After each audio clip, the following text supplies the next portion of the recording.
ఓం శ్రీమాత్రే నమః. ఛానల్లోకి స్వాగతం అండి. అక్టోబర్ 2 మహావలయ అమావాస్య. పితృపక్షాల్లో వచ్చే ఈ అమావాస్య చాలా విశేషమని పండితులు చెప్తున్నారు.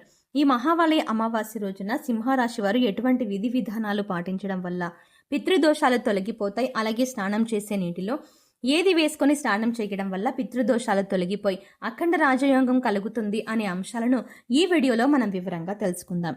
కానీ అంతకంటే ముందుగా మీరు గమనించాల్సింది, ఇప్పటి వరకు మీరు సబ్స్క్రైబ్ చేసుకోకపోతే మన ఛానల్ని ఇంకా సబ్స్క్రైబ్ చేసుకుని పక్కనే వచ్చిన బెల్ ఐకాన్ నొక్కి ఆల్ సెలెక్ట్ చేసుకుంటే మేము ఇలాంటి వీడియోస్ అప్లోడ్ చేయగానే ముందుగా మీకు నోటిఫికేషన్ వస్తుంది. అలాగే వీడియోని ఎక్కడా కూడా స్కిప్ చేయకుండా చివరి వరకు చూస్తే మేము ఏం చెప్తున్నా మీకు పూర్తిగా అర్థమవుతుంది. మీ ఫ్రెండ్స్ అండ్ ఫ్యామిలీ మెంబర్స్లో సింహరాశి వారు ఉంటే వారితో మర్చిపోకుండా ఈ వీడియోని షేర్ చేసుకోండి. ఇక వివరాల్లోకి వెళ్తే, అమావాస్య రోజు ఏ పనులు చేస్తే అదృష్టం కలిసి వస్తుందో, ఏ పనులు చేస్తే దురదృష్టం కలుగుతుందో తెలుసుకుందాం. అమావాస్య చాలా శక్తివంతమైంది. అమావాస్య రోజు కొన్ని పనులు చేస్తే అదృష్టం బాగా కలిసి వస్తుంది. అమావాస్య రోజు ఎవరైనా సరే సూర్యోదయానికి పూర్వమే తల స్నానం చెయ్యాలి. తలంటు స్నానం చెయ్యకూడదు. తల స్నానం అంటే కేవలం నీళ్లు తల మీద పోసుకొని తల స్నానం చెయ్యాలి. ఈ తల స్నానం చేస్తే చాలా మంచిది. అమావాస్య రోజు మధ్యాహ్నం పూట నిద్రపోకూడదు. మధ్యాహ్నం పూట నిద్రపోతే దరిద్రం చుట్టుకుంటుంది. భాద్రపద మాసంలో బహుళ పక్షాన్ని మహావలయ పక్షం అని అంటారు, లేదా పితృపక్షం అని పెద్దల రోజులని కూడా పిలుస్తారు. ఈ రోజు పెద్దల అమావాస్య లేదా మహావలయ అమావాస్య అంటారు. ఈ మహావలయ అమావాస్య రోజు పూర్వీకులకు అంటే మరణించిన పెద్దవాళ్లకు కొన్ని విధి విధానాలు పాటించవలసి ఉంటుంది. ఈ విధి విధానాలు పాటించడం వల్ల వాళ్ళ అనుగ్రహంతో తరతరాలకు అష్టైశ్వర్యాలు కలుగుతాయి. అంతేకాదు, మీ జాతకం ఏవైనా పితృదోషాలు, పితృశాపాలు అన్నీ కూడా తొలగిపోతాయి. మీ ఇంట్లో మరణించిన పెద్దవాళ్ళు ఫోటోలను దక్షిణం వైపు పెట్టాలి. ఆ ఫోటోకి గంధం కుంకుమ పెట్టి ఫోటో దగ్గర దీపం పెట్టాలి. ఆ ఫోటోలకి పువ్వులు పెట్టి అలంకరించండి. వారికి ఇష్టమైన పదార్థాలు వండి నైవేద్యం పెట్టాలి. ఇక వీరికి నైవేద్యంగా పెట్టిన ఆ ప్రసాదాన్ని మీరు తినాలి. ఇలా చేయటం వల్ల మీ పెద్దలు సంతోషించి మీ మనసులో కోరికలు నెరవేరుస్తారు. మీకు అష్టైశ్వర్యాలు, భోగభాగ్యాలు కలుగుతాయి. అలాగే మీ ఇంటి యజమాని మరణించిన పెద్దలను తలుచుకుంటూ తర్పణం ఇస్తే మంచిది. ఇక ఈ తర్పణం ఎలా ఇవ్వాలి అని చూసుకున్నట్లయితే, ఇంట్లో కానీ ఇంటి బయట కానీ దక్షిణ వైపు తిరిగి నీళ్ళల్లో కొన్ని నల్ల నువ్వులు కలిపి కుడి చేతి చూపుడు వేలు బొటన వేలు మధ్యలో నుంచి నువ్వులు కలిపిన నీళ్ళని ఒక ప్లేట్లోకి వదిలిపెట్టాలి. దీన్ని తర్పణం అంటారు. ఇలా తర్పణం వదిలేటప్పుడు మరణించిన మీ పెద్దల పేర్లను తలుచుకోవాలి. ఇలా తర్పణం వదిలిన నీటిని మొక్కల్లో పొయ్యాలి. తర్పణం ఇవ్వడం పూర్తయ్యాక మరణించిన మీ పెద్దల పేర్లు అంటే పూర్వీకుల పేర్లు చెప్పుకొని బ్రాహ్మణుడికి స్వయం పాకం దానం ఇవ్వాలి. అలాగే ఈ విశేషమైన రోజున గోసేవ కూడా ఎంతో పుణ్యాన్ని ప్రసాదిస్తుంది. గోవులు సకల దేవి దేవతలు కొలువై ఉంటారని మన పురాణాలు చెబుతున్నాయి. అందుకోసం గోవు తినడానికి తౌడు కానీ, పచ్చగడ్డిని కానీ, లేదా వాటిని కొనడానికి డబ్బులు మరణించిన పెద్దల వాళ్ళ పేర్లు చెప్పుకొని ఇవ్వాలి. ఇక మీకు వీలైతే ఏదైనా దేవాలయంలో అన్నదానం చేసినా కూడా శుభ ఫలితాలు కలుగుతాయి. మీకు వీలైతే నిమ్మకాయ పులిహోరను పంచిపెట్టండి. అలాగే రావి చెట్టు దగ్గర దీపారాధన చెయ్యండి. ఈ దీపారాధన కోసం ముందుగా ఒక మట్టి ప్రమిద తీసుకుని అందులో ఆవ నూనె పోసి 2 ఒత్తులను కలిపి ఒక ఒత్తిగా చెయ్యండి. ఇప్పుడు ఇది ఒక వత్తి అవుతుంది. ఇలా 12 వత్తులు చేసుకోండి. ఇక మట్టి ప్రమిదల్లో ఈ 12 వత్తులు పెట్టి ఆవ నూనె పోసి దీపారాధన చెయ్యండి. తర్వాత 12 ప్రదక్షిణలు రావి చెట్టుకు చేయడం వల్ల మరణించిన మీ పెద్దలు సంతోషిస్తారు. ఇక ఈ విశేషమైన రోజున పాటించవలసిన మరొక ముఖ్యమైన పరిహారం చూసుకున్నట్లయితే నవధాన్యాల పరిహారం. ఈ నవధాన్యాల పరిహారం చేయడం వల్ల పితృదోషాలు తొలగిపోయి లక్ష్మీ కటాక్షం కలుగుతుంది. ఇక ఈ నవధాన్యాల పరిహారం ఎలా చేయాలో చూద్దాం. ముందుగా నవధాన్యాలను నానబెట్టి మొలకలు వచ్చిన తర్వాత ఆవుకు తినిపించాలి. అంటే అమావాస్య రోజున నవధాన్యాలకు ఎక్కడైనా శుభ్రమైన ప్రదేశంలో చల్లి అవి మొలకలు వచ్చిన తర్వాత ఆవుకి తినిపించాలి. అలాగే మరొక చిన్న పరిహారం చూసుకున్నట్లయితే, ఈ విశేషమైన రోజున బార్లీ గింజలను తీసుకొని వాటిని పాలతో తర్వాత నీళ్లతో కడిగి పారే నీళ్లలో వదిలిపెట్టాలి.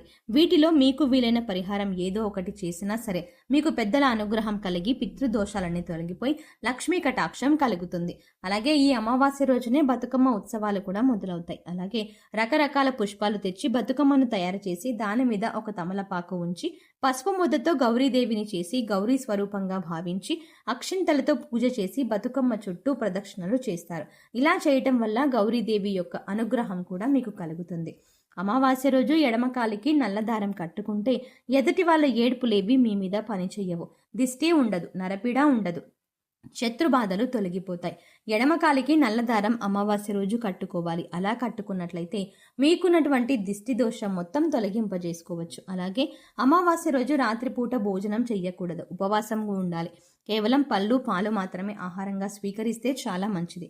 అలాగే అమావాస్య అంటే సూర్యుడికి చాలా ఇష్టమైన రోజు. అందుకే ఎవరైనా సరే అమావాస్య సందర్భంగా సూర్యుడికి ఆర్జ్యం ఇస్తే, అంటే సూర్యుడి నీటికి సమర్పిస్తే జాతక దోషాలు తొలగిపోతాయి. అంటే రాగి చెంబులో నీళ్లు తీసుకొని ఆ నీళ్లలో ఎర్ర పుష్పం, చిటికెడు కుంకుమ పువ్వు, కొద్దిగా గంధం కలిపి తూర్పు వైపు తిరిగి ఓం సవిత్రే నమః అని 12 సార్లు జపించి సూర్య భగవానుడికి ఆర్జ్యం ఇచ్చినట్లయితే విశేషమైన ఫలితాలు కలుగుతాయి. అమావాస్య సూర్యనారాయణ మూర్తి పుట్టినరోజు కాబట్టి సూర్యుడి అనుగ్రహం వల్ల సకల శుభాలు కలుగుతాయి. అలాగే అమావాస్య రోజున బకెట్ నీటిలో ఏది వేసుకొని స్నానం చేయడం వల్ల మీలో ఉన్న నెగిటివ్ ఎనర్జీ తొలగిపోతుంది. అలాగే ఈ పదార్థాలలో బకెట్ నీటిలో ఎందుకు కలుపుకోవాలి అనే అంశాలను ఇప్పుడు తెలుసుకుందాం. ఇక ఇంతటి విశిష్టమైన మహావలయ అమావాస్య రోజు ఈ రాశి వారు ఉదయాన్నే నిద్రలేచి చక్కగా స్నానం చేయండి. అలాగే స్నానం చేసే నీటిలో కొద్దిగా రాళ్ళ ఉప్పు, అలాగే కొద్దిగా పసుపు వేసుకొని స్నానం చేయండి. ఈ పదార్థాలు అన్నీ కూడా మీలో పాజిటివ్ ఎనర్జీని పెంచుతాయి, మీ చుట్టూ ఉన్న నెగిటివ్ ఎనర్జీని తీసేస్తాయి.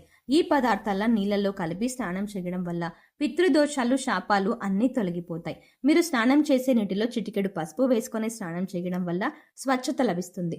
ఒంట్లో ఉండే నెగిటివ్ ఎనర్జీ అంతా తొలగిపోతుంది. ఇక రెండో పదార్థం మనం నీళ్ళలో కలిపింది రాళ్ళ ఉప్పు. రాళ్ళ ఉప్పు అంటే లక్ష్మీదేవికి ఎంతో ఇష్టం. ఇలా రాళ్ళ ఉప్పు వేసుకొని స్నానం చేయడం వల్ల లక్ష్మీ కటాక్షం కలుగుతుంది. అంతేకాదండి, ఈ రాళ్ళ ఉప్పు నీళ్ళలో కలపడం వల్ల మనలో ఉన్నటువంటి నకారాత్మక శక్తి అనేది తొలగిపోతుంది. అంటే నెగిటివ్ ఎనర్జీ. వాస్తవానికి చెప్పాలంటే మనకు తెలియకుండా మన మీద ఒక రకమైనటువంటి నకారాత్మక శక్తి పనిచేస్తూ ఉంటుంది. ఇక ఇలాంటి నకారాత్మక శక్తి ఉన్నప్పుడు మనం చేసే పనుల్లో ఆటంకాలు రావడం, అలాగే ఆర్థికంగా కుంగిపోవడం, ఇలాంటివన్నీ చూస్తూ ఉంటాం. ఇక ఈ నకారాత్మక శక్తి నుంచి బయటపడడానికి చిన్న చిన్న పరిహారాలు చేసుకుంటే సరిపోతుంది. దాన్ని తొలగించుకోవడానికి రాళ్ళ ఉప్పు మనకు ఎంతగానో సహాయపడుతుంది. సో చూసారు కదండి, అక్టోబర్ 2వ తారీఖు మహావలయ అమావాస్య రోజున ఈ రాశి వారు ఏ చిన్న పరిహారం చేయడం వల్ల మీ పూర్వీకుల అనుగ్రహంతో మీ జీవితంలో ఉండే కష్టాలు, నష్టాలు అన్నీ తొలగిపోతాయి అనే అంశాలతో పాటుగా అమావాస్య రోజు స్నానం చేసే బకెట్ నీటిలో ఏది కలుపుకొని స్నానం చేయడం వల్ల పితృదోషాలు, పితృశాపాలు తొలగిపోయి ఆర్థికంగా అభివృద్ధి చెందుతారు. అలాగే గౌరీదేవి అనుగ్రహం కోసం ఎటువంటి విధి విధానాలు పాటించాలి అనే అంశాలను ఈ వీడియోలో మనం వివరంగా తెలుసుకున్నాం కదా.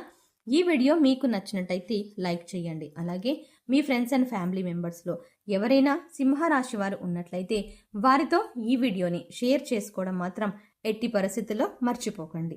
కానీ అంతకంటే ముందుగా మీరు కనుక ఇప్పటి వరకు మన ఛానల్ని ఇంకా సబ్స్క్రైబ్ చేసుకోకపోతే వెంటనే సబ్స్క్రైబ్ చేసుకోండి. అలాగే పక్కనే ఉన్న బెల్ ఐకాన్ని క్లిక్ చేసి అందులో ఉన్న ఆల్ అప్డేట్ని సెలెక్ట్ చేసుకోవడం ద్వారా మేము చేసే ప్రతి వీడియో అప్డేట్స్ మీ మొబైల్కి ముందుగా నోటిఫికేషన్గా అందుతుంది. మరో చక్కటి వీడియోతో మళ్ళీ కలుద్దామండి.